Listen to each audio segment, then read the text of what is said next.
Blog Talk Radio. Hello?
bakunzi baraditeme nongeye kubasuza kandi bahikaze mu biganiro byacu nubwo twabanje kugira ibibazo tekinike nizere ko ubu byakemutse. Ikiganiro cyacu kigiye gutangira mu kanya katarambiranye. N'ikiganiro uyu munsi mutegurirwa buri wa kane w'icyumweru, turi ku itariki 23 z'ukwezi kwa munane umwaka w'ibihumbi 2021. Reka mpite ntazuyaje rero numve ko mugenzi wanjye dukunze gufatanya isesengura ryo kuri uyu munsi turi kumwe muri studio. Wona undi ni Benon Ngombwa. Benon, niba unyumva nongeye guha ikaze muri ikiganiro kandi gushimira ko waje wabonetse kwifatanya nanjye muri ikiganiro. Urakoze cyane Jean Paul, noneho urumvikana turi kumwe. Urakoze cyane, no kugerageza tuzagerageza gushaka umuti urambye, ariko ikibazo kimaze kugarukaho inshuro nyinshi. Sinzi niba ari sabotage cyangwa se niba ari tekinike, yenda hari ibyahindutse tutarasobanukirwa, ariko tuzabikurikiranira hafi mu minsi ya vuba, ku buryo mu cyumweru gitaha ndizera ko ikibazo kizaba kitagihari. Ibuye ryagaragaye ngo ntiryica isuka. Reka turebe ko ikibazo twagikemura, nibura ntiyakomeze kuba iyi delay cyangwa iyi gap ingana gutya. Nagira ngo ntatinze rero, nko mwabyumvise, nubwo natindijwe n'ibindi, dukomeze ikatanko dutangira ikiganiro cyacu. Benon turi kumwe, nagira ngo mbabwire bikeya dushaka ko tuganiraho. Kimwe muri byo nabivuzeho mu biganiro by'ubushize ni ikibazo cya Nyagatare, cy'ubuyobozi bwa Nyagatare n'abaturage, aho umuturage wagaragaye yirwanaho asanzwe mu murima we. Ubu ubuyobozi buvuga ko bwamushyikirije RIB. Ni nyuma gato y'aho bavugaga ko imyitwarire yagaragaye ku bantu haba kuri daso haba no ku muturage yose idahwitse byavuzwe n'umuyobozi w'akarere abikora kuri Twitter avuga ko ndetse abyamaganye ariko ko icyo bibazo bigiye gukurikiranwa ariko ku mpande zombi ubu ariko leta ikaba yahisemo guhana umuturage wirwanagaho usanzwe mu murima we aragiye inka urwuri rwe noneho uwamuhohoteye cyangwa se uwarenze ku mabwiriza ashinzwe ufite ufite ikigero gikomeye cyo kubahiriza uwo ntacyo yabwiwe nta n'icyo yabaye ahubwo ubwo ashobora kuzabona umudari of course ikibazo cye turakizi tuzi impamvu bashaka guhana umuturage Kagame aravuga ati u Rwanda ntirushobora kuba nk'ibindi bihugu ntitwakwemera ko abantu bagira uburenganzira ntabwo twabona aho tubigarukira ariko n'ay'ubusa ntabwo ibi ari ibintu birangira gutyo ntabwo umuturage ari umusazi afite impamvu yamuteye iyi ngingo ndagira ngo nyigarukeho na Benon mu kanya gato cyane indi nkuru nayo navuzeho nshaka kuganiraho na Benon ni inkuru ya polisi ikomeje gufata abantu iruhirira abantu benshi cyane icyarimwe ivuga ko igiye bikagira iki ikavuga ngo igiye kwerekana abantu bakoze ibyaha murambibaza mu biganiro byacu buri gihe baravuga ngo berekanye abageni batambaye agatimba niba agatimba agapfukamunwa barenze ku mabwiriza ya covid bakabaraza muri stade abo ngabo ejo bakaberekana ku mapingu bakumva ko ari ishema ry'u Rwanda na polisi yabo na leta y'u Rwanda muri rusange yuko bakoze akazi ko gukumira ibyaha cyangwa se ko kongera discipline mu gihugu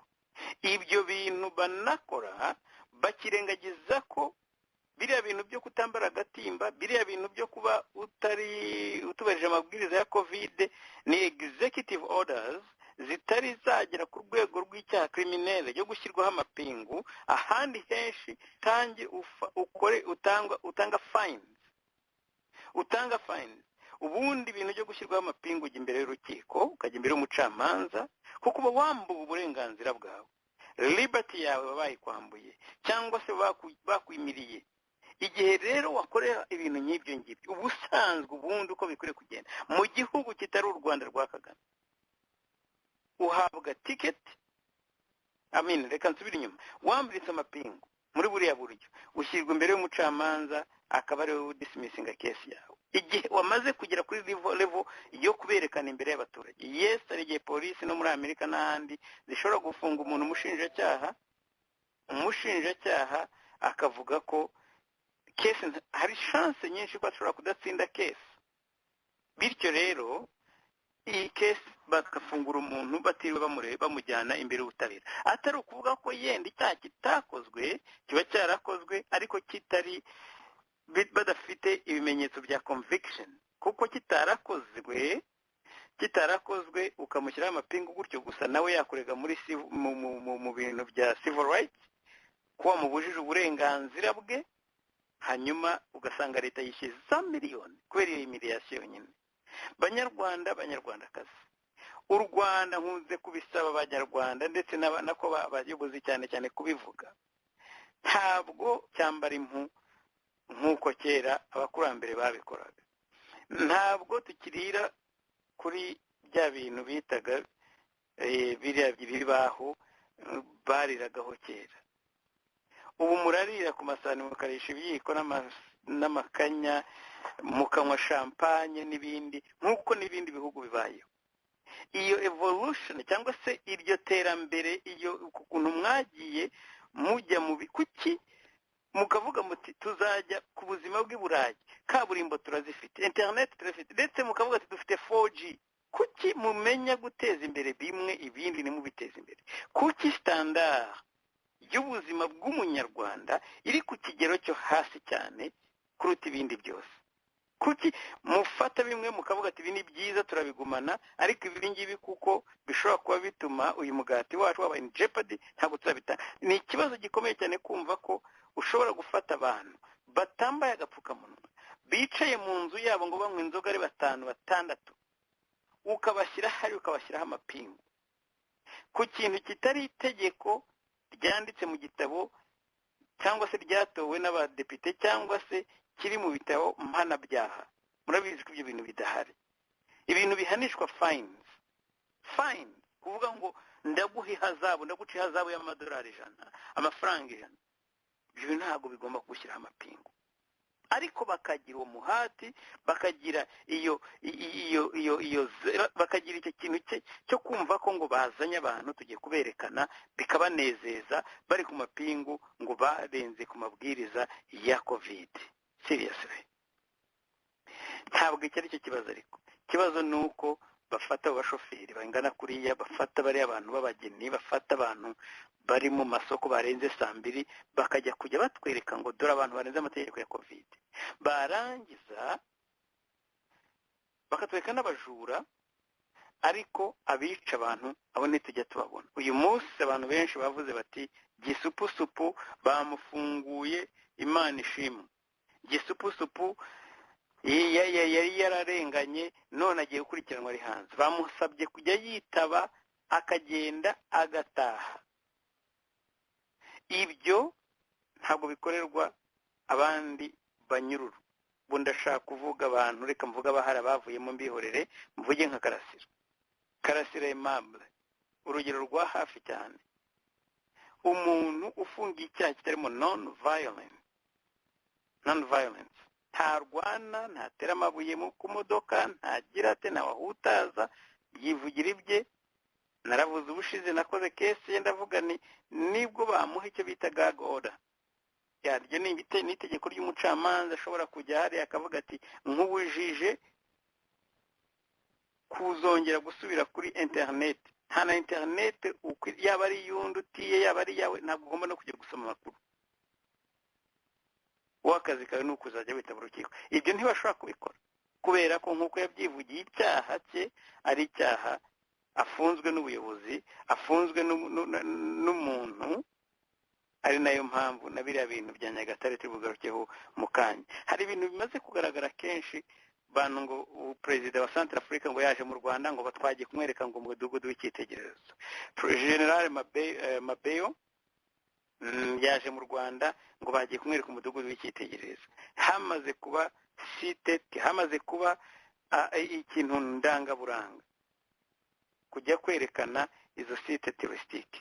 Ntabwo biriya ni mask bashyira hariya bakerekane nko kuba bati dore u Rwanda uko rumeze. Ese niba koko ariko bashaka kugaragaza u Rwanda, kuki ugomba kubanza gutravelinga ibirometero 70, 80 se, 100 se, kujya kwereka uwo mudugudu w'icyitegererezo?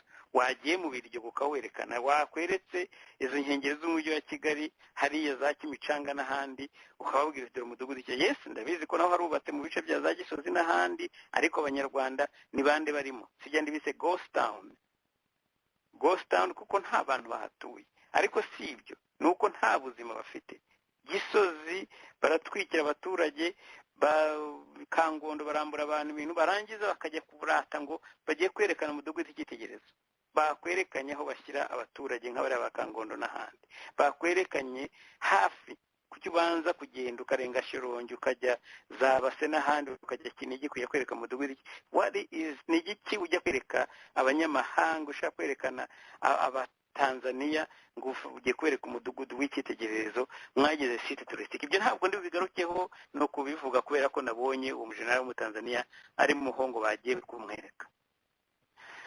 Kame muri Alemanye ngo mu bihugu bimwe bikize ku isi, twebwe mu minsi yashize u Rwanda rwavugaga ko kubera covid inguzanyo z'u Rwanda zigeze ku menyo, zigeze hariya zinigirije.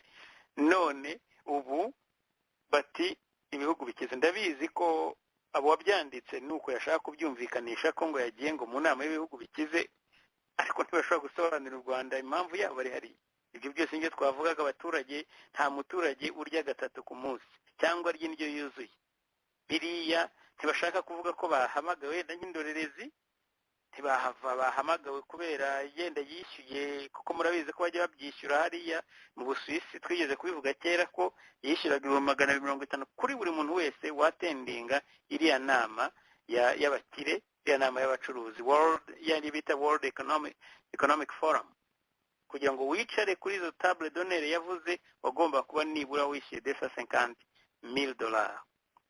nta wundi uzabivuga mu Rwanda, nta n'uzabibaza, ahubwo nabo ubwabo bamaze kujya muri ya Stockholm syndrome, aho bavuga bati kubera brainwash babakoreye, ubu barandika ngo Kagame mu nama y'ibihugu ngo bikize 20 bikize ku isi, ntabwo aza no ku mwanya w'ijana, ntaza no ku mwanya uri hafi yaho, ariko bagashaka kumisleading abantu. Icyo bashaka nta kindi, azishyura ayo ngayo kugira babwiye ko igihugu cy'isi mufitiye icyizere, ariko abanyarwanda ntacyo bamufitiye. Ni naho n'iki kiganiro cyanjye gishingiye, nuko ibi byose bigaragaza ko umuntu akomeye ameze neza, ariko ibiri mu gihugu imbere birimo biramugaragaza. Ni nk'isanduku irimo amagufa, niko bimeze mu gihugu Rwanda. Kandi ntabwo ndi umupfumu, nta nubwo ndi umuhanuzi, ariko ibi bintu uko bigenda bifunguka ni nako arimo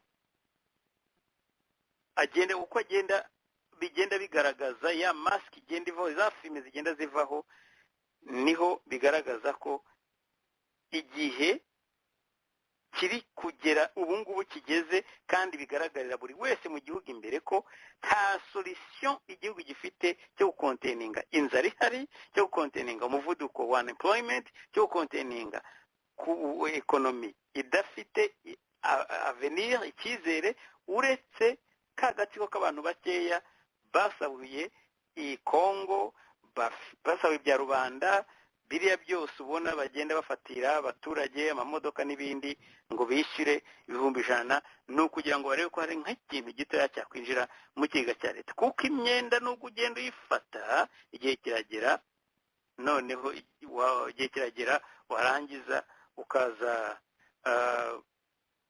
ukazagera ziriya nyungu za mbere byandi bafashe mbere, wafata iya kabiri ikaba ariyo kwishyura inyungu z'iya mbere, wafata ibya gatatu ukakishyura inyungu z'iya kabiri, iya kane ukishyura inyungu z'iya kane, kugeza ubwo basigaye bavuga ati nyabuna muduhe umwenda ariko mu freezing igihe cyo kwishyura ntituzishyure keretse yenda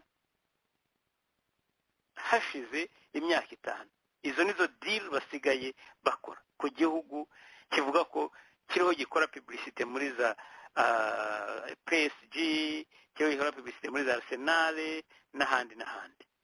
Ibyo bikwereka ko yes, abanyarwanda turarambiwe, yes, abanyarwanda bafite ikibazo cy'uko ingoyi bariho badashobora gutegereza ejo, ariko igihe cyo gutabarwa kiriho kiragera, kubera ko hari igihe kigeze cy'uko Kagame adashobora na FPR badashobora na rimwe guhisha ibibazo bafite tunguka mu baturage, kandi nabo nta bisubizo babifitiye. Bije zose bayishyize muri defense, ariko ntabwo ariyo bazarya. Defense nayo ikeneye kurya, ikeneye kubaho.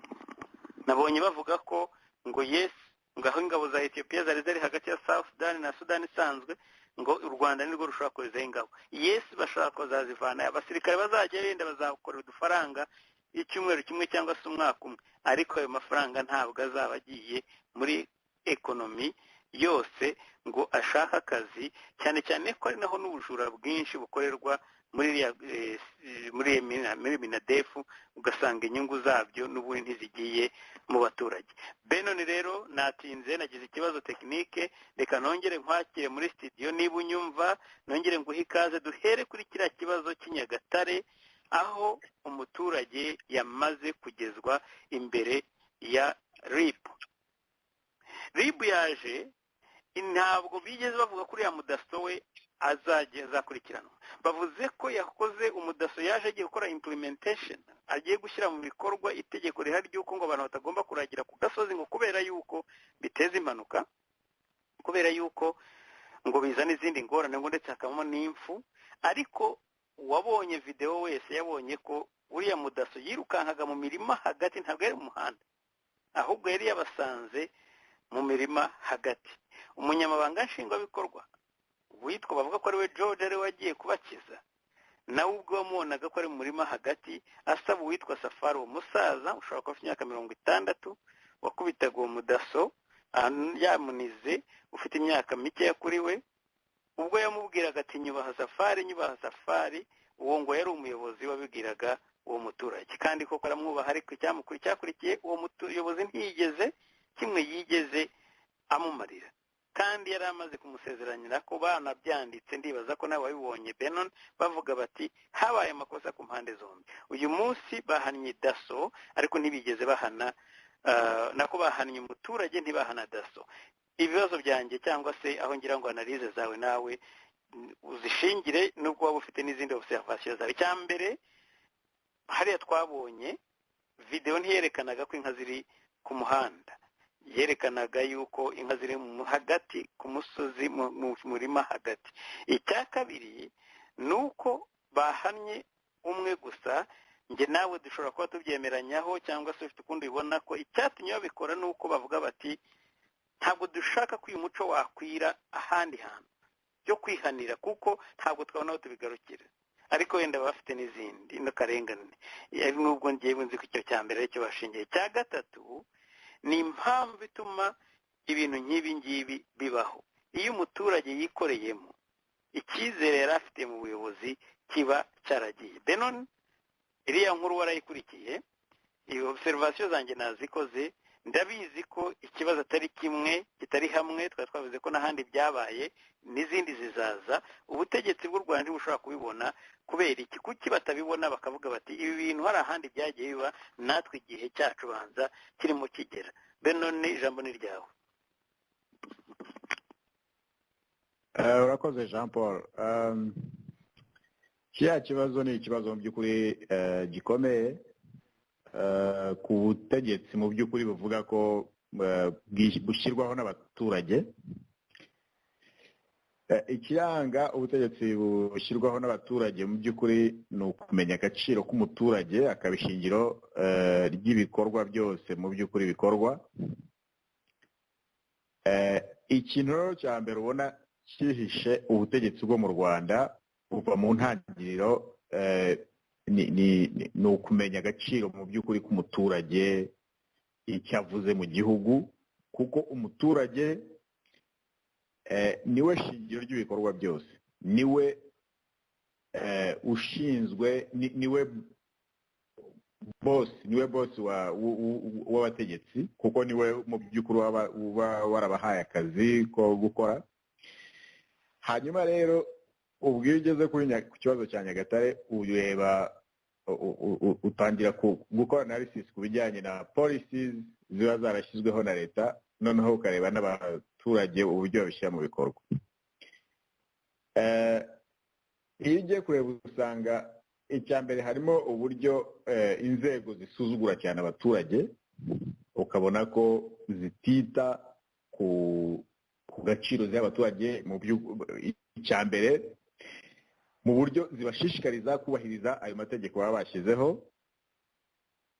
noneho mu gihe bavuga ngo hari ibitagenze neza, hari ibitakozwe nk'uko twabiteganyaga, uburyo bitwaramo hagati yabo n'abaturage. Kuko mu by'ukuri ugiye kureba uriya mudaso, ukareba ukuntu yirukankanaga abaturage, ukuntu hari uwo yabanje guciraho ishati mbere y'uko agera kuri safari. Nyuma yaho rero urumva urwo rugero safari yari amaze kubona, ubwo ikiba gisigaye byari ukwirwanaho, mu by'ukuri yari self defense. Nta kundi twabyita. Ariko noneho inzego zikavayo zikavuga ngo abantu baraza guhanwa bombi, ari umuturage ari n'urwego rw'umutekano rwa daso rwagizemo urwo ruhare. Aho ngaho ni ubuhumyi. noneho ngubu tunumva ko umuturage ari we wafashwe, akaba ari we uri muri ribu, uwo muri daso we nta kivugwa. Biriya ni ukuvuga ngo u Rwanda abategetsi ntabwo biteguye mu by'ukuri kubona abaturage basobanukirwa uburenganzira bwabo, batangira kwirwanaho, batangira gusaba gufatwa neza, kubwirwa, kwigishwa. Ni ukuvuga ngo icya mbere kiba gikwiye kubaho ni ukwigishwa. Ntabwo uza wirukakana abantu nk'abajura, umuntu inkaze aragiye aho ziri. Byari guhera mu kubigisha, mu gusobanura, mu kumvikana. Ariko mu by'ukuri urabona ko nk'uko wabivuze kare ugeze kuvuga ngo hari article 15, nibyo birasa nkaho ikuraho mu by'ukuri imyumvire.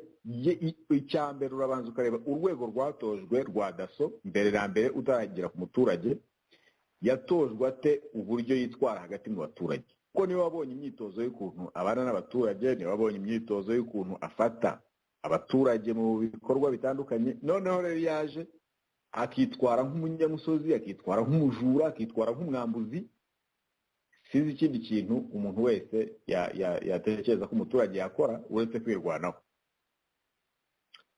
Biriya rero Jean Paul nta kindi, ni ukuvuga ngo iki ni igihe kigenda kigera aho mu by'ukuri noneho abaturage batangiye kuba batagifite kwihangana mu by'ukuri muri ubu buryo bagiye leta ibitwaraho ibafata mu igihe kimaze igihe kirekire bigenda gutya. Ntabwo ari bwo bwa mbere bikibaye, ahubwo wenda ubu ngubu ni uko mu by'ukuri itumanaho ryanateye imbere, ikintu kiba mu munota umwe kikaba gikwiriye isi yose. Icyo tuza kubona rero ni uko mu by'ukuri leta ntabwo igishoboye gukurikirana abaturage, kandi abaturage bararambiwe. Ibi ni ibintu bizakomeza. Abantu ba mbere bakaba bahanwa ni daso n'inzego z'umutekano, zigasobanurirwa ko umuturage ni ntavogerwa, ntabwo agenda ngo afatwe nk'ingegera nk'umujura, kuko ibikorwa byakora ziriya nka yoroye, amata zivamo, ibikorwa byose nibyo bivamo imisoro ihemba uwo mudaso, ikagenda ikanahemba kugeza hejuru no kuri perezida w'igihugu. Rero ntabwo mu gihe umaze kujujubya wa muturage wakoraga ibikorwa bye bya buri munsi bituma igihugu kigira imibereho, kigira amafaranga, kigira, ni ukuvuga ngo uba uhombesha igihugu, ariko ubu unabangamiye n'imibereho ya wa muturage mu by'ukuri mu bikorwa bya buri munsi. Rero ni ukuvuga ngo turaza kubona abaturage batangira kwirwanaho, kuko mu gihe leta ifite imyitwarire mu by'ukuri imeze nk'iya kinyeshyamba, ntabwo abaturage bazaceceka. Ibyo ntabwo rwose leta ishobora kuzabicecekesha. Gusa turabizi ko ikoresha ibintu by'iterabwoba. Uwo muturage baramufashe, baramufunze, bamujyanye mu nzego, bamukoresha ibyo bashaka, ariko mu gihe ikibazo kitakemutse, nibwo bwa burenganzira tuba tuvuga hano. Ikintu cya mbere umuturage akeneye ni uburenganzira bwe. Haba hari ikosa rikozwe, hari uburyo umuntu ahamagazwa, hari uburyo umuntu asobanurirwa icyaha cye, ariko atari ukugenda ufatwa. Ni ukuvuga ngo nicyo navugaga ubushize, ikintu cya mbere cyari kitezwe kuri leta, hari hitezwe yuko isobanurira, habaho inzego zizi agaciro ka wananchi, abaturage kakaba agaciro kabo, ariko ibyo bintu mu by'ukuri byarananiranye. Ubona ko izo nzego z'umutekano nibyo bavugaga byo gufata umuntu bakamwambika amapingu bagakora ibyo biboneye, ntabwo zirasobanukirwa agaciro k'umunyarwanda. kandi aho hantu abantu bose ubona bahaguruka bakavuga, bakarasira abandi bo bavugaga, nta handi hantu bishingira n'aho ngaho. Iyo umuturage abuze ubwinyagamburiro, ukamugira mu by'ukuri umucakara mu gihugu cye, ukagira ngo ni abanyamahanga baje gusaba, cyangwa impunzi zaje gusaba aho zitura, aho zicumbika mu gihugu cyazo, ni ukuvuga ngo ikiba gikurikiyeho ni uko abanyarwanda, abaturage birwanaho bagashaka uburenganzira bwabo. Nicyo Safari yakoze rero mu by'ukuri, kandi bizanakomeza gutyo. kandi nanakubwira ko ari naho hantu mu by'ukuri ubona ko hashingiye n'impinduka zizabaho. kuko ni ukuvuga ngo hari igihe abantu leta ibivuga ngo ibivugwa ni iby'abanyapolitiki, abantu batunenga ni abanyapolitiki, ariko ni ukuvuga ngo abanyarwanda rubanda rugufi rwo hasi rutazi n'ikibazo na kimwe cya politiki, rutazi n'amatora uko bigenda, rumerewe nabi kandi rurarambiwe. Abo rero bose niba basakuza, niba bataka, niba batangiye kwirwanaho, leta yo ikumva ko ikiri mu maboko yayo yashobora gukoresha ari ugukoresha iterabwoba, ari uwahohotewe akagereza kwirwanaho bakavuga ko ari ugiye guhanwa. Mu by'ukuri ngira ngo bo icyo bavuga ni uko yari gutega ijosi budasaka ryakamukubita, ariko tuzi ko mu by'ukuri uwo muco ntabwo ari uw'abanyarwanda. Abanyarwanda ni abantu mu by'ukuri ubundi bihesha agaciro, bazi kwirwanaho aho babaye hose mu buzima bwabo. Icyo ni ikintu bazwiho, n'ubwo iyi leta yagerageje kubitesha agaciro abanyarwanda, igashaka kubagira abantu mu by'ukuri ikandagira bagaceceka, ariko ntabwo bizashoboka. Nibyo ureba tuba tubona uyu munsi, hari bamwe babyemeye bampemuke ndamuke, ariko abandi benshi ntabwo mu by'ukuri bazabyemera. Nibyo biba bitangiye kubaho, kandi ihirima ry'iyi leta rishingiye ku baturage, kuko nk'uko nabivuze ubushize, nta huriro riri hagati y'abategetsi n'abaturage. Iyo wumva bavuga ngo twateye imbere, twagize dute, ibyo ubundi mu by'ukuri byakabaye bishingira no kuri wa muturage hasi, niho iterambere rihera. Iyo wumva inguzanyo buri munsi zifatwa, bakavuga ngo nizo guteza imbere ubuhinzi n'ubworozi, nizo gukora ibiki, mu by'ukuri ayo mafaranga yakabaye ajya mu gufasha muri abo baturage ba Safari n'abandi bagenzi babo muri ibyo bikorwa by'ubworozi, aho bumva badashaka inka zitembera ziba ziri ku gasozi zigenda. Amafaranga u Rwanda rufata yakabaye ajya muri ibyo bikorwa bituma ba Safari bagera kuri izo nzuri, babatunganyiriza uburyo bw'imyororere ituma batajya ku gasozi. Ariko uko tubizi uragenda bagafata ayo mafaranga bakavuga ko mu by'ukuri ari ayo kujya gufasha muri ibyo bikorwa by'ubworozi, ubuhinzi, ariko ayo mafaranga akijya muri za convention zidafite umusaruro zizana, bikarangira mu by'ukuri kujya kwishyura nanone bagiye gufata indi nguzanyo. Uko tubizi, iyo umuntu yatangiye gufata inguzanyo kugira ngo ajye kwishyura, ikishyurwa n'indi nguzanyo, ntabwo bibaho muri ekonomi. Aho rero bivuga ngo niho handi ujya kumva, ariko mu by'ukuri leta nta handi ihuriye n'abaturage. Ujya kumva umuturage wirwanyeho akagira icyo akora, bakajya bumva batanga statistics bakavuga ngo nko muri uyu mwaka ngo twacaniye ingo 500 zabonye amashanyarazi, ariko ukajya ugasanga izo ngo ni abantu birwanyeho hagati yabo, bakamubwira ati ishyura amafaranga, agenda kumvika akishyura amafaranga ye, agakuruza umuriro akawushyira mu nzu. Buri wikururisha umuriro bagahita bamwandika bati akajya ku rutonde rw'abantu leta yahaye umuriro. Niba mu mwaka runaka hari abantu 500 babashije kwirwanaho, bakajya muri banki bagafata inguzanyo cyangwa se bagakora ibindi bikorwa bagakura umuriro, leta ihita ibitangamo raporo y'uko noneho yahaye umuriro abaturage 500.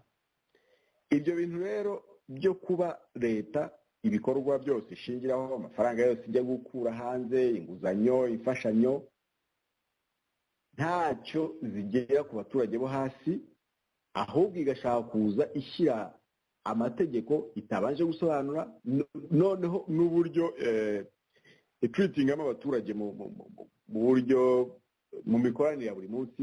Ibyo bintu bituma leta hejuru yo iririmba iterambere, ariko hasi mu baturage nta kiriyo, noneho bigatuma hazabamo gukururana cyane. Nibyo tugenda tubona, kavuga ngo mugume mu nzuri, inzuri ntazihari, abaturage ntazo bafite, iyo mikorere ntayihari, ariko noneho kumva ko bashaka gucecekesha umuturage n'urenganye ntavuge, ugerageje kuvuga bagahana uwavuze, uwamurenganyaga ntibagire icyo bamukora. Aho bigiye gutuma noneho birimo gutuma haza icyobo kinini kigenda gisaduka hagati y'abaturage na leta, ku buryo vuba aha ngaha biza kugera nta mahuriro agihari, noneho leta ihirima ryayo mu by'ukuri ntaho ngaho rishingiye. Bakoze Jean Paul.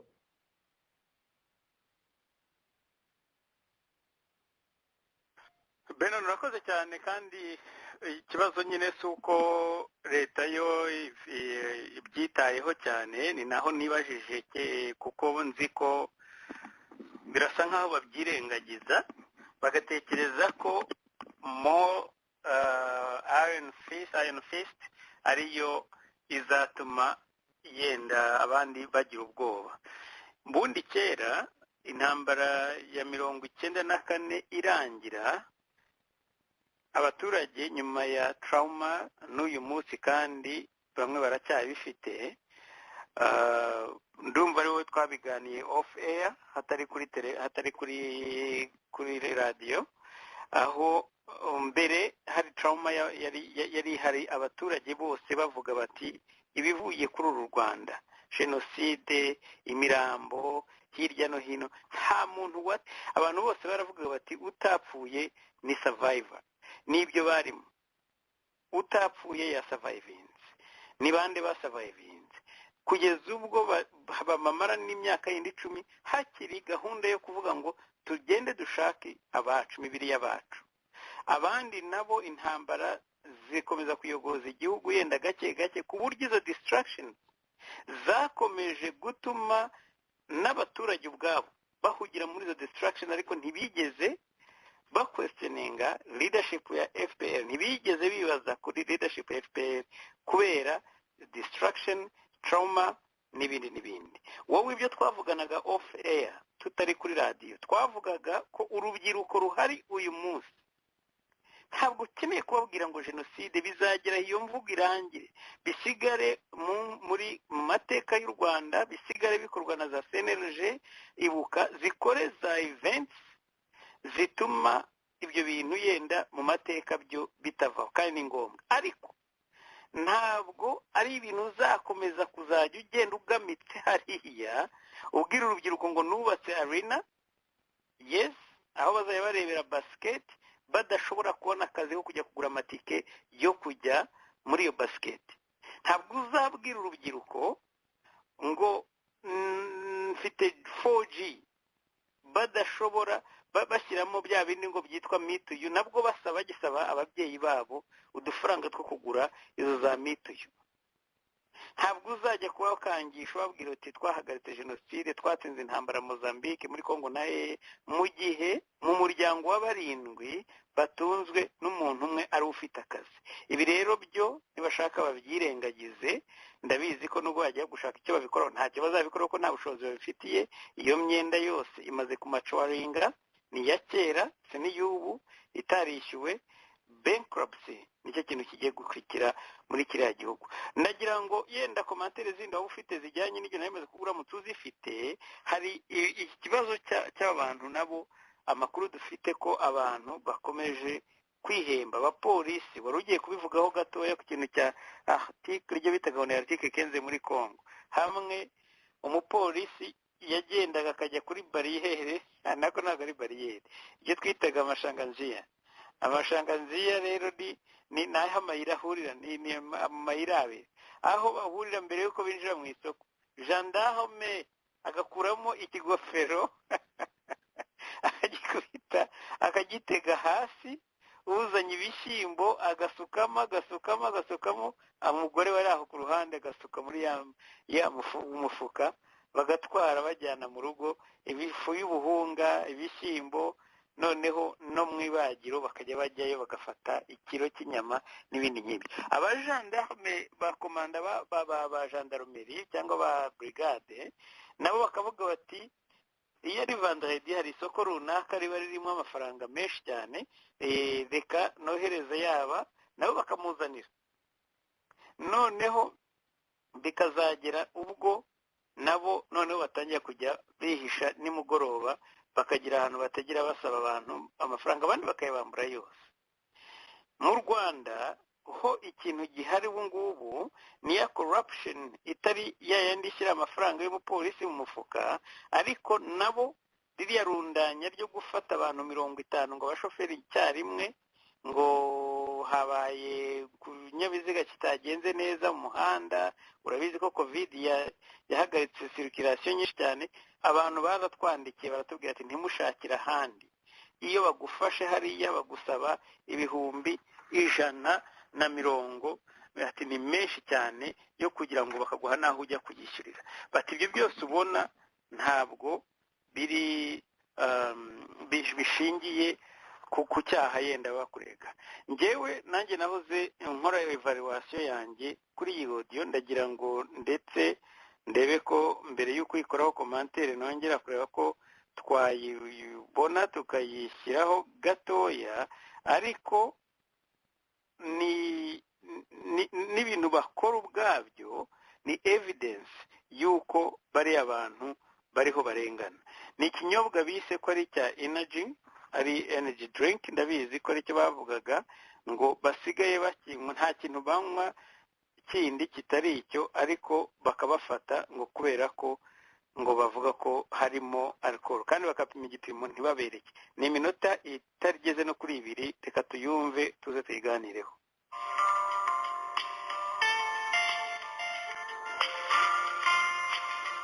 Aha ngo naho bari baje kwereka abaturage bafata benshi cyane.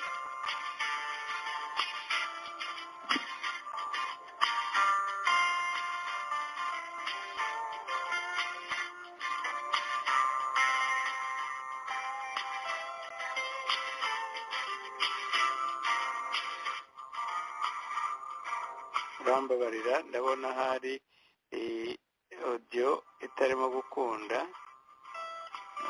Uratangira twibwira. Nitwa Kayiseti. Nta nubwo nkunda guhita ku itangazamakuru kubera yuko ngiye mu buzima bwanjye ni nacyo kintu nirinda. Yewe nimugoroba natashye muri ya masaha amwe tuba turimo turataha. Muraza kumbabarira, ndashaka kuvuga ngo inaci kwa mbere yavuze ngo yanyweye Skol anywa na inaci, n'undi nawe araza hano ati nanyweye inaci gusa.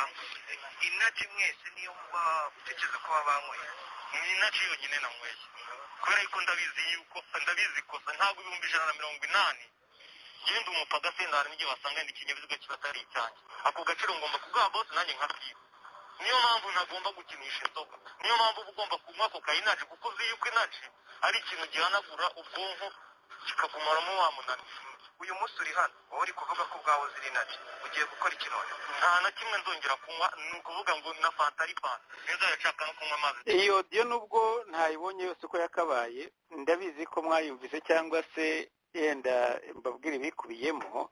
Uyu muturage uvuga ubundi nahoze mvuga ibijyanye n'amategeko muri mu gice cya mbere twaganiraga ku bijyanye n'uko leta ubwayo isa nkaho ibidasobanukiwe, nayo ubwayo yishyira yitega za rugondi ihene.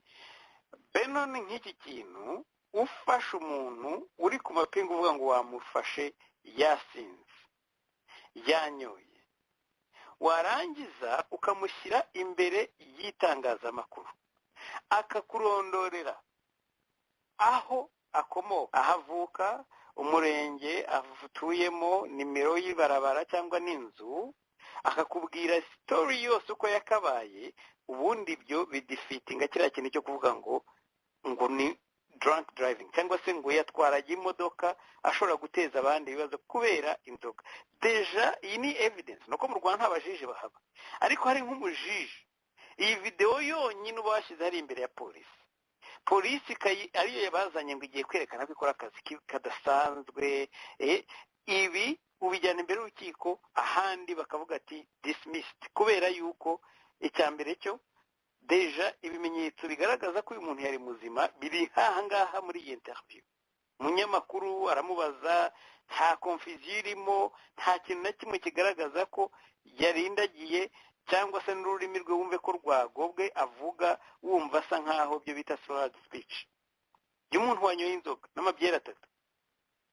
Ibyo byose ni evidence zidifitting ibi. Ariko izi njiji aba bantu sinzi ikintu umuntu ashobora kuvuga ikintu gituma bumva ko ngo ni show off, ngo tugiye kwerekana ngo twafunze abantu, ngo twerekane itangazamakuru twari tumiye. Navuze ku bijyanye n'abo batumira n'abo badatumira, navuze ko bafungura n'abo badafungura. Gisupusupu yarezwe ngo gufata umwana w'umukobwa ku ngufu, ntabwo tuvuga ko yahamwe n'icyaha cyangwa icyaha kimuhama cyangwa se ko yarenganye, ibyo ntitubizi. ariko kubera impamvu yenda bwite tutazi, kubera ko ntabwo ibintu by'u Rwanda predictable ari ibintu biri predictable, twavuga ati uyu nawe ni nka byandi bita president, wenda bizi ko izo amategeko Benon, iyo hari president uravuga uti yaha iki kintu gifite president, Gisupusupu yarafunguwe n'abameze nkawe bose, nuko bizajya bigenda kubera ko ibya procedure ni zimwe. Innocence nako ni presumed innocence, niyo standard yo mu gihugu cy'u Rwanda n'uyu munsi, bari presumed innocent. Ariko kubera yuko bafite impamvu zimwe kuri bamwe n'izindi zitandukanye ku bandi, niyo mpamvu ubona abantu bamwe batari nk'uwo ngo baregwa icyaha cyo gufata ku ngufu cya rape, kiri severe kuruta umuntu uvuga gusa ngo yanenze gahunda y'ubuyobozi bwa FPR. Ibyo byagombye kuba ari icyaha nta na hamwe uretse mu Rwanda, ariko nashaka kuvuga ko naho nibwo babigira icyaha, cyagombye kuba kiri hasi cyane ku cyaha kirenze iyo bavuga ko cyaba ari igikorerwa inyoko muntu. Ariko se harya nka FPR ibyaha nk'ibyo ngibyo wavuga ngo by'ukuri bo ntabwo ari ibyaha? Ibyaha ni ugutuka Kagame, ibyaha ni ukuvuga ko Kagame agenda ahengamye, agenda yunamye, ibyaha ni ukuvuga ko areba nabi kandi areba nabi. Icyo nicyo cyaha mu Rwanda. Ariko kuba Gisupusupu yagombye kuba urugero rwiza cyane, bakavuga bati okay, n'ubu ntabwo yagomba kumara iminsi 30 mu gihe ibintu bikurikiranwa, afite imishinga, afite asset mu gihugu, afite akazi, ari hakorera ibintu bye byose, tuzamukurikirana hanze. Ibyo nibyo bagombye gukora abandi, ariko ntibabikora. Ariko bakazana abashoferi, bakazana abageni, ibintu bikomeye, ubwicanyi ntitubabona. Abo bandi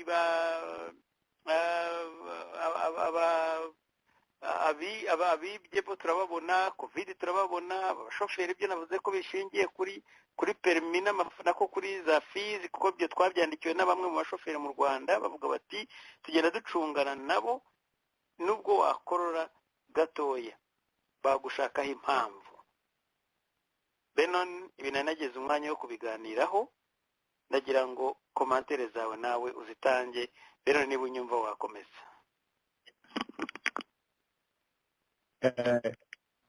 Jean Paul, icyo nicyo twita reign of terror, ni ukuyoboresha iterabwoba mu by'ukuri, ku buryo abanyarwanda bose bajya ku mavi, igihugu cyose kigapfukama, kikumva ko kubaho mu by'ukuri babikesha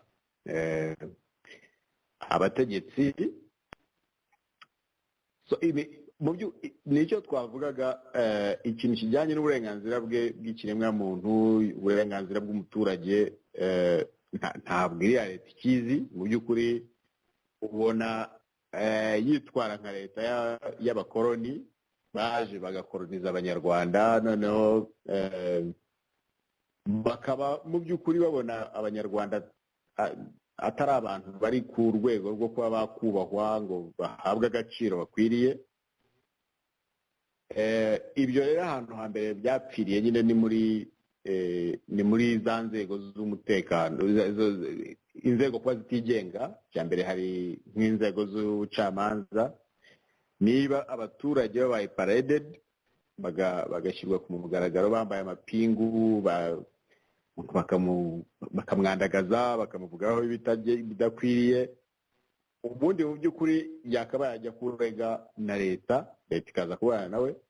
Ariko tuzi ko nk'ibyo birego ugiye kurega leta mu buryo nk'ubwo, nta n'urukiko ruba rwiteguye kugira ngo rwakire ikirego cyawe. So ibyo bihera mu by'ukuri, ubona ko ni ibintu bigenda gradually, uhera kuri cya kintu cyo bavugaga. Mu by'ukuri dufite ibyago byagwiririye u Rwanda, bijyanye mu by'ukuri na jenoside yakorewe abatutsi.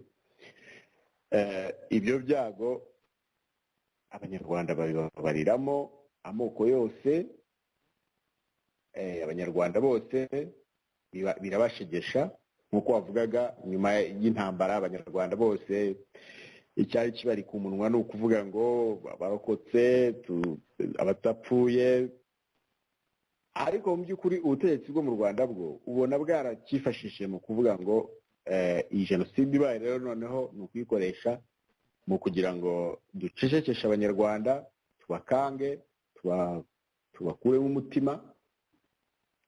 Akaba ari ibyo bagiye bakomeza kugeza ubu ngubu. Ariko nk'uko nyine twabivuganye, ubu igihe kiragenda gihinduka kijya abanyarwanda bareba ku bindi bintu. Noneho ibyabaye byarabaye, jenoside yarabaye, ntigomba kongera gusubiramo, ariko noneho u Rwanda deserve better treatment.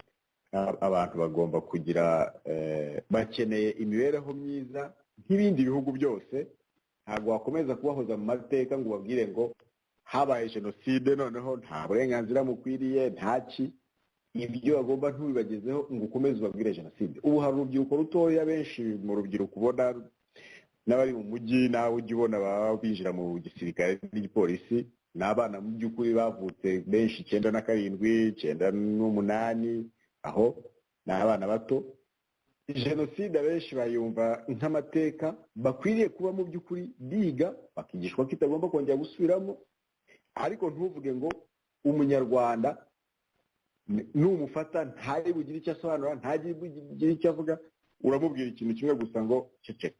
Ibyo bintu mu by'ukuri leta ishingiyeho, ariko ari nabyo bizahimisha. Noneho kubera ko mu by'ukuri ikintu jenoside Jean Paul n'ibintu biba biteye ubwoba. Iyo ubona umuntu aza nk'abamuriki, abamureshya nkwano, bakemera ko jenoside yabaye, bahari ndetse bakabona abarengana ntibagire n'icyo babafasha, ariko abo bantu bakaba aribo baza kubwira abacikacumu ahubwo ngo ntabwo dushaka ko mudusubiza aho twavuye, jenoside twavuyemo ntidushaka ko muyidusubizamo. Bagatangira kubwira bayikorewe, aribo noneho bayikangisha. Icyo rero kiragenda gita agaciro, kuko niho haziramo bakarasiraho barwanira uburenganzira bwabo, bayidamangiye kandi aribo jenoside yakorewe. Noneho icyo kintu rero jenoside hariho ikintu cy'iterabwoba cyo kuvuga ngo buri munyarwanda arafatirwa akantu ako ari ko kose. Hari ibyo by'agapfukamunwa, hari abantu bangahe bicariye mu rugo, wabivugagaho uburyo tujya tubona ngo twasanze urugo rwa runaka, ngo mu rugo rwa runaka ngo hateraniyemo abantu ngo 5 ngo mu buryo bunyuranyije n'amategeko. Mu by'ukuri ku isi hose ibibazo bya covid byarahageze, ariko hari ikintu cyo urugo rw'umuntu ni ntahangarwa, cyane cyane niba abantu bafashe umwanzuro wo gusurana 3, 4, urugo rw'umuntu ibiberamo ntago biba mu by'ukuri byafekitinga abandi bantu bo hanze.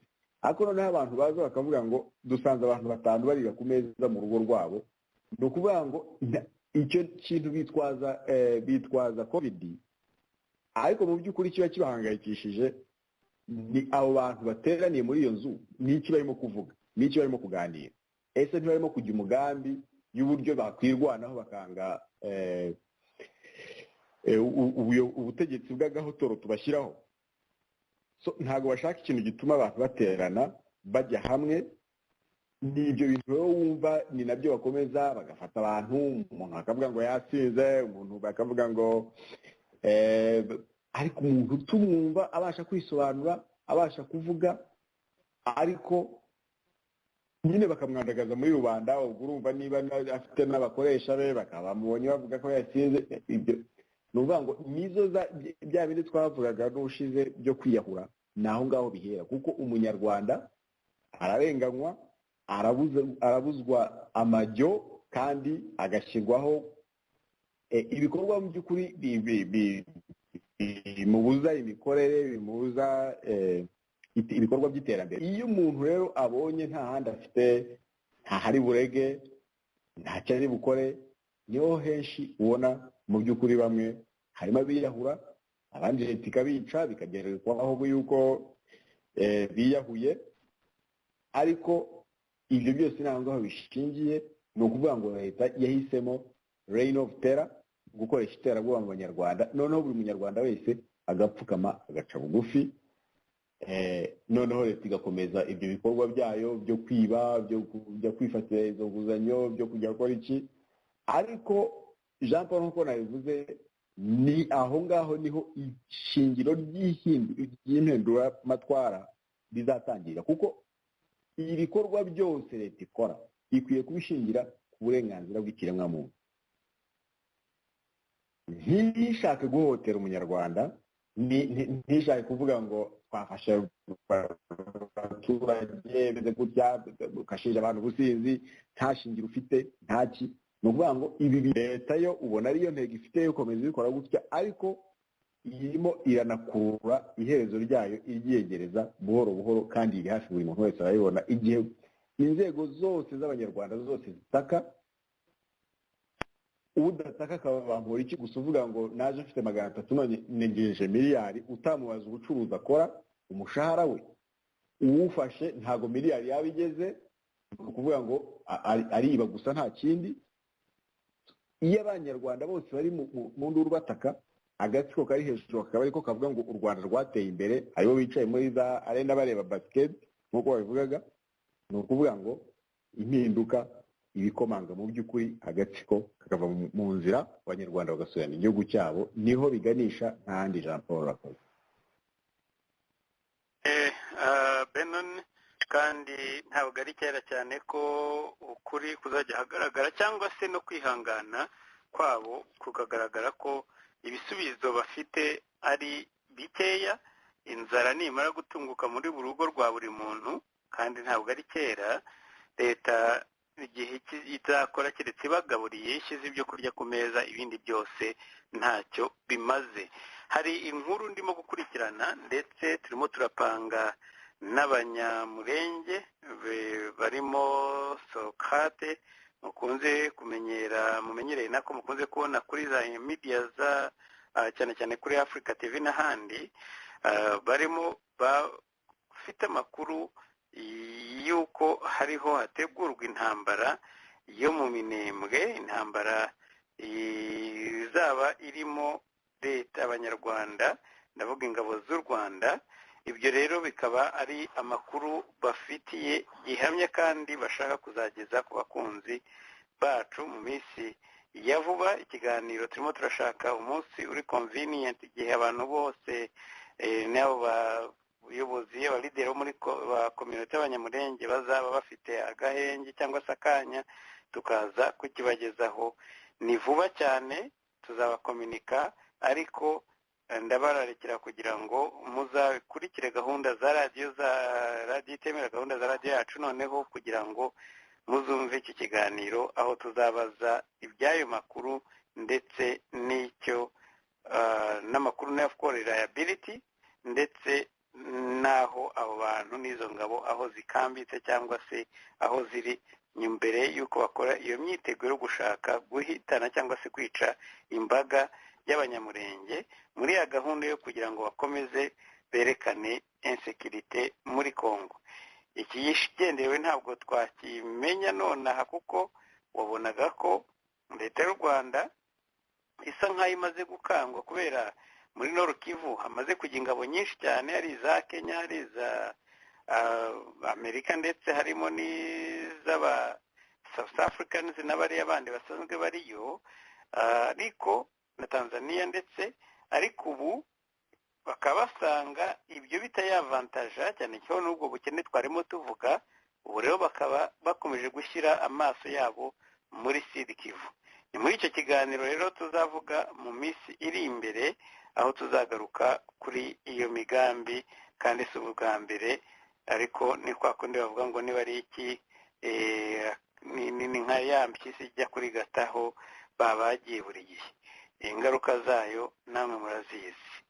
Reka rero Beno, niba nta kindi kintu ufite wongeraho, nagira ngo dusoze iki kiganiro cyacu, noneho ubutaha tuzabe turi kumwe mu kiganiro uyu munsi niba uzaboneka, kandi ndizera ntashidikanya ko ibibazo tekiniki bizaba byarangiye ku buryo nibura nka saa 5 z'amasaha ya East African nako East Standard Time, ubwo ndavuga amasaha y'inaha, ko tuzaba twarangije ibiganiro byacu. Niba nta kindi wongeraho Benon, nagira ngo ngushimire ndetse dusezeraneho, hanyuma tuzahure mu biganiro byacu by'ubutaha. Urakoze Jean Paul. Nta kintu nakongeraho cyane, gusa nyine icyo navuga ni uko abanyarwanda bakwiye kuba bibaza ko bakamenya ko bayobowe n'abantu b'iterabwoba, kuko wavuga nko kuri izo ntambara zishobora kuba zitegurwa zo muri Congo, ariko ukanahera no mu bibera muri, turabizi ko abanyarwanda icyambere ibyo navuga, Kagame yishimira guhoza abantu mu bintu by'iterabwoba, abanyarwanda bagahora mu bintu by'intambara zitarangira, akanabashora no mu zitabareba, akitwaza, turabizi ko turareba nk'ibiri kubera muri Mozambique, abantu bakaza bakabitangira ibisobanuro ngo u Rwanda rwaciye muri jenoside, ntabwo tuzongera kwemera ko ibyabaye hano hari ahandi biba. Ntabwo mbizi ko mu by'ukuri ingabo z'u Rwanda zigiye kurwana ku isi hose zirwanira ngo guhagarika jenoside. Nta n'ibimenyetso bihari ko hari jenoside yabereye muri Mozambique cyangwa yategurwaga, ariko noneho rukajyayo nta na framework n'imwe biciyemo yenda itumiza ingabo ziza kubungabunga amahoro. Ariko noneho ukagenda ugasoma no mu binyamakuru by'igihe na hehe, ugasanga haracyari bya bikorwa byo kubeshya abanyarwanda, kubayoborera mu bikinyoma, havugwa gusa ikintu kimwe ngo hafashwe hishwe inyeshyamba zingana gutya, nka bya bindi tujya twumva ngo Nyungwe twishe inyeshyamba, ibyo babeshya byose. Ariko intambara ntibababwire abanyarwanda ngo ingabo z'u Rwanda byagenze bitya, hari abapfuye bangana gutya, byagenze bitya. Ni ukuvuga ngo babeshya abanyarwanda mu buryo buteye ubwoba. Iyo wumva intambara ni intambara, bagiye barwana n'inyeshyamba, bakavuga abo bishe abana, nta kosti n'imwe ibwirwa abanyarwanda yabaye ku ruhande rw'u Rwanda, bavuga ngo u Rwanda rwatakaje abantu bangana gutya. Kandi mu by'ukuri abo abantu bari mu rugamba ni abana b'abanyarwanda, bafite abavandimwe, dufite ibyo tugenda twumva byinshi by'abantu bagenda batubwira uburyo abana babo bapfuye, abagabo babo bapfuye, ariko bakabazana bakabajugunyira, bagahambwa mu by'ukuri bidacira mu cyubahiro, kubera ko ari ibintu baba badashaka kuvuga, barwanira rya shema wagira ngo ni ibimanuka barwana ntihagire upfa. Ariko iryo shema barwanira ryo kuvuga ngo RDF yarwanye yafasha aha, ntibavuga bapfuye, bagashaka icyo cyubahiro cyo kuvuga ngo barwanye nta bapfuye. Icyo kiguzi kikajya mu by'ukuri ku munyarwanda, ku mubyeyi wapfushije umwana we, ku mugore wapfushije umugabo we, ku mwana wapfushije umubyeyi we. Ibyo byose ikuzo rikajya kuri Kagame, akaza no kubwira abanyarwanda ngo ariko ngo twe mu byo turwanira aho uzaduhemba, iki kiguzi cyose kiri ku Rwanda. Ibyo bintu ni ibintu biba biteye ubwoba, biteye isoni. Nka paroma, abantu b'abadepite bari mu nteko nabyo bicaye bakabona umushahara bahembwa buri kwezi, ibyo bintu nta kintu babivugaho, ntacyo bimenya ngo babaze ku rugamba abana b'abantu bapfirayo barazira iki, ese u Rwanda rwungukira he?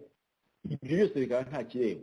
Ni ukuvuga ngo nibyo twavugaga, leta ifite inyungu zayo, Kagame afite inyungu akura muri Mozambique, abanyarwanda bakababwira ngo mwe nimukura y'amaso nta nyungu ziriyo, u Rwanda no kwitanga ikiguzi cyose nitwe tuzacyishyura, amadeni akirwa afatwa, abanyarwanda hasi bakennye. Ni ukuvuga ngo iryo tandukana riri hagati y'abategetsi hejuru n'abaturage, bakumva ko umuturage ibikorwa bitamureba, iherezo naho ngaho rishingiye.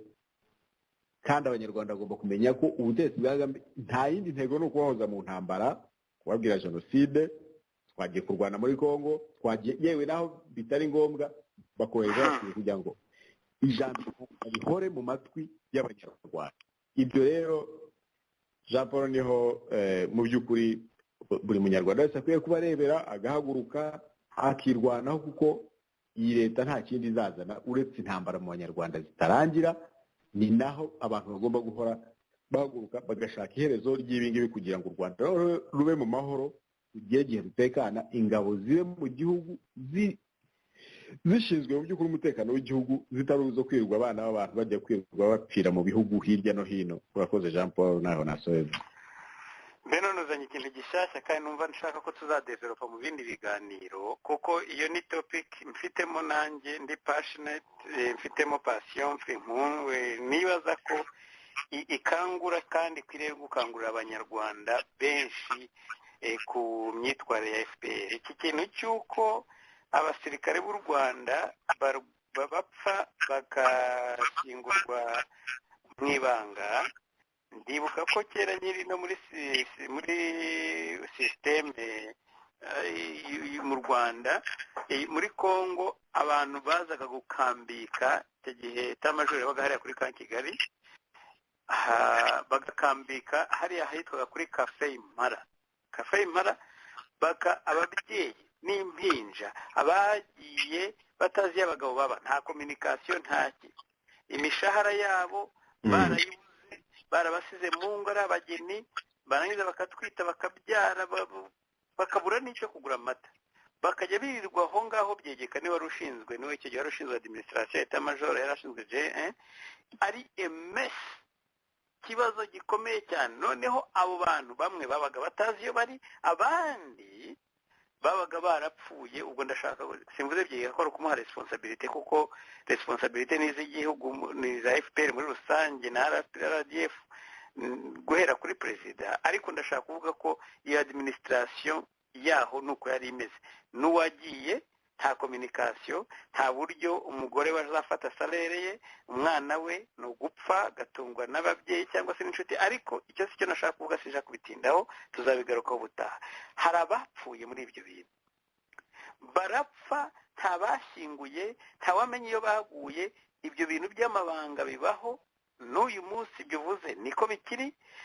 Vuba aha ngaha naraje no muri Amerika, ndabyibuka igihe abantu bagiye kurwana ziriya ntambara zo muri M23 na za CNDP, bagiye bagwa hariya bakajya babwira bati ni ugushyingura nta kurira. Kubera iki? Amahanga yadufatira ibyemezo. Uramutse wibeshye ugakoresha ikiriyo, ntabwo hari mu gihe cya COVID, bagushyiraga mu banzi, nawe ukaba wakurikira uwo washyinguye, mukagenda mwifashe ku munwa, mudashobora no kurira. Umwana wanyu avuye muri Congo, nta ntambara zari ziri mu gihugu imbere mu Rwanda. Iyo ni topic tuzagarukaho, kuko ibyo ushobora kubibona muri ubwo buryo ko ari ukubera ko gusa bariho bajugunyira abantu imirambo yanyu ngiyi ikizi ku Rwanda. Ku rundi ruhande ni nkuko Kagame agiye kuri televiziyo akemera ngo abantu bacu bapfiriye hariya. Hari ibindi bikurikira, hari impozamarira, hari kandi ibyo byose bashaka kubibambura. Nta bubasha bafite, ntabwo bazabikora cyangwa ubushake.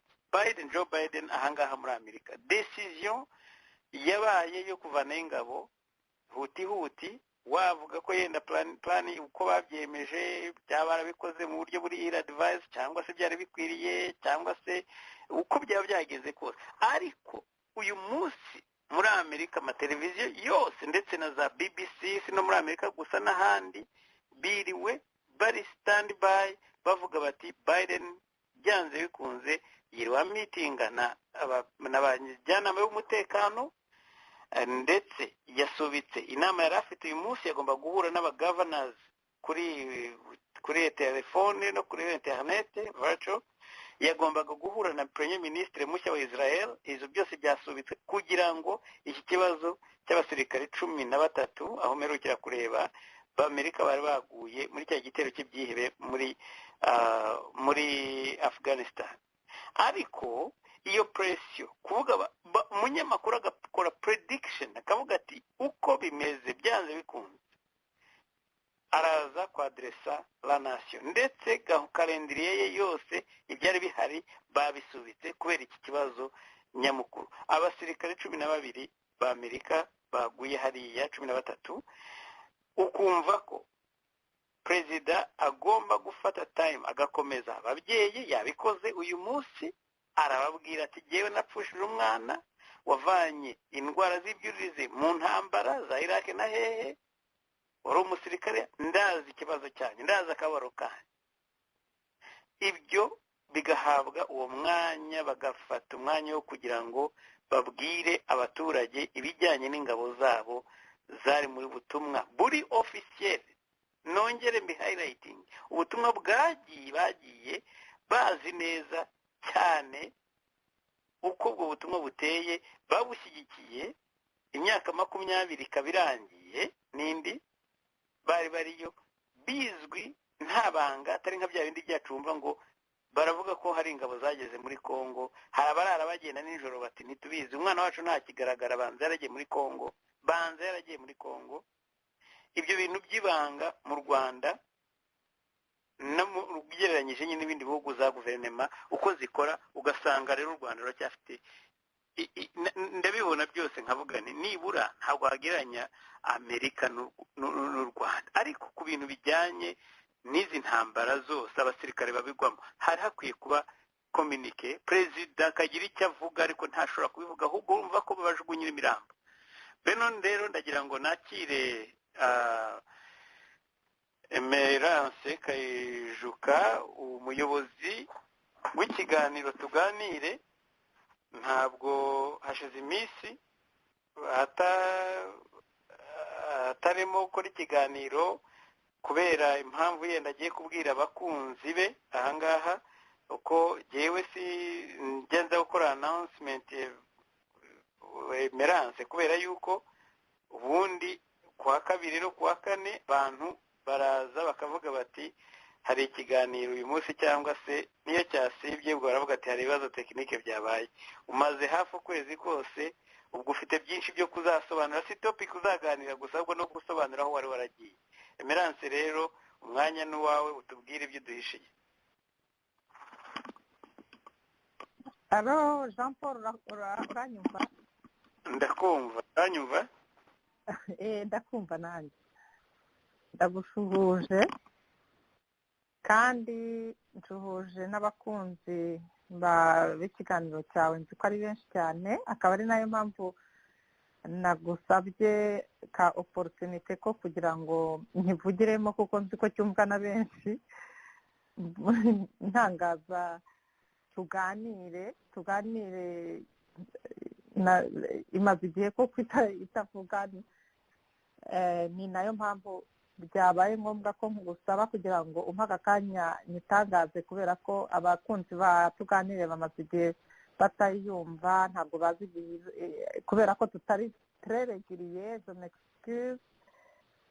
Ntabwo byoroshye kugira ngo bamenye igihe bazayikurikirira. Nkaba mboneyeho no gusobanura impamvu hashize igihe tudakora ikiganiro, kandi nzi neza ko hari benshi cyane bagikunda, bahora banabimbwira rwose. N'ubu njya mbona amamesaje y'abantu bambwira bati ibiganiro byanyu turabikunda cyane. Hari n'uherutse kunyandikira ambwira ati mfite ubwoba ko hari ibyo namisinze kuko navuye ku rubuga kubera ibibazo by'umutekano, nyabuneka nyohereza ibiganiro mwakoze. Ndamubwira nti tumaze igihe tudakora ibiganiro kuri Tuganire. Bien sûr, kimwe cyo ni uko nzi neza yuko abakunzi ba radiyo iteme ntibajya baba bored cyangwa se ngo babiyaniye, cyangwa mu kinyarwanda n'iki Jean Paul, ni kurya uburo cyangwa babuze icyo bakora, kuko ibiganiro kuri ubwo urashaka kuvuga ubwigunge ko batajya bajya mu bwigunge. Ntabwo bajya bajya mu bwigunge rwose. Ibiganiro kuri radiyo iteme banzi neza ko bihari, ku buryo iyo ntabonye umwanya wo gukora ikiganiro mba numva ko ikibazo, kuko ibiganiro byiza kandi birenteresa ku iteme biba bihari. Ariko rero ndabizi neza ko ikiganiro cya Tuganire ntabwo kimeze nk'ibindi biganiro, gifite umwihariko. Nkaba nshaka kubabwira yuko maze igihe mpugiye cyane mu gitabo nigeze kubabwira, mpora mbabwira, hari za YouTube nkunze gusohora mbabwira yuko ndi gukora ku gitabo. Gukora ku gitabo ntabwo ari ibintu byoroshye. N'ubu tuvugana ubu ngubu ndi imbere ya ordinateur, ndimo ndagikoraho ntabwo vurema ari ibintu byoroshye cyane cyane iyo ufite n'ubundi buzima usanzwemo ubuzima bwa famiye ubuzima bw'akazi ku buryo nicyo cyamugije muri ino minsi ndahuze cyane ariko biri hafi no kurangira igitabo cyanyu benshi bambaza kiri hafi no gusohoka akaba ari inkuru nziza ubwo rero nkaba ntatinze cyane nagira ngo mbabwire ko iyi samudi ije saa 8 ntabwo ari saa 9 tuzagikora kare kubera abatumirwa bacu babyifuje ko cyaba hakiri kare tuzagikora saa 8 z'amanywa ubwo ni ukuvuga saa 8 za Ottawa cyangwa se za New York cyangwa se saa 4 nibyo ra saa 4 cyangwa saa 4 z'u Rwanda zo mu Rwanda cyangwa se zo mu Bubiligi oya niba ari saa 8 za Ottawa mu Rwanda azaba ari saa 8 za Ottawa mu Rwanda azaba saa 2 za nijoro. Okay sorry yes ni saa 2 za nijoro ubwo ni ku masaha ya mu Bubiligi Ubufaransa ndetse na Afurika y'Epfo no mu Rwanda. Exactement. Ikiganiro cy'iyi samudi rero murahishiwe nta nubwo ndi bukivugeho byinshi ariko ntimuzagicikwe kiraryoshye dufite abatumirwa mutigeze mwumva mbese bizaba biryoshye kandi mwese muzabe muteze amatwi ntabwo mbabwira byinshi kugira ngo bizabe surprise turabatumiye muri tuganire muzabe muri benshi ndabizi muzatubaza ibibazo byinshi n'ikiganiro kiryoshye rwose nagira ngo muzadutega amatwi muri benshi ntabwo nshaka kuvuga byinshi urakoze Jean Paul umva urakoze wowe nawe kandi koko nk'uko wabivugaga tuganire ifite aba viewers njya nita ko ari organique bawe banyu bafite bazi icyo babaje gushaka nagize gusa akabazo ko ntabonye ubutumwa bwawe hakiri kare ngo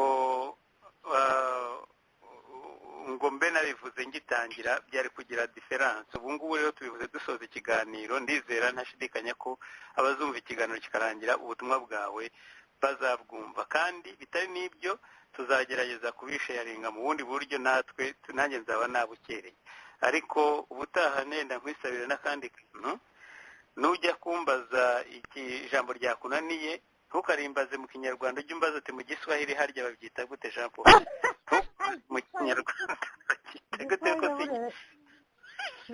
buriya igiswahili ndava icyo twita kuva igiswahili rwose ndava oya ndavuga ko aricyo ubundi wambaza umbabwira ibyo utazi ikinyarwanda ntabwo na-expectinga ko ari wowe wambaza uko cyitwa babyita none se twanyunganira Emerance wakoze tuzongera ubu tuba turi kumwe mu kiganiro merci beaucoup urakoze tuganire rero ni saa 8 ku masaha ya Ottawa bari mu Rwanda saa 2 z'ijoro ku bari no mu Bubiligi ndetse no muri Afurika y'Epfo ubwo namwe n'amasaha amwe nayo ngayo mu Rwanda Emerance yaduhishe abo bazaba bari kumwe ariko yatubwiye ko ari abantu intéressant tuzaba turi kumwe wakoze ugira ibihe byiza reka mboneho no kongera gushimira Ben twafatanyije ikiganiro naho ubutaha mu bindi biganiro Ben wakoze cyane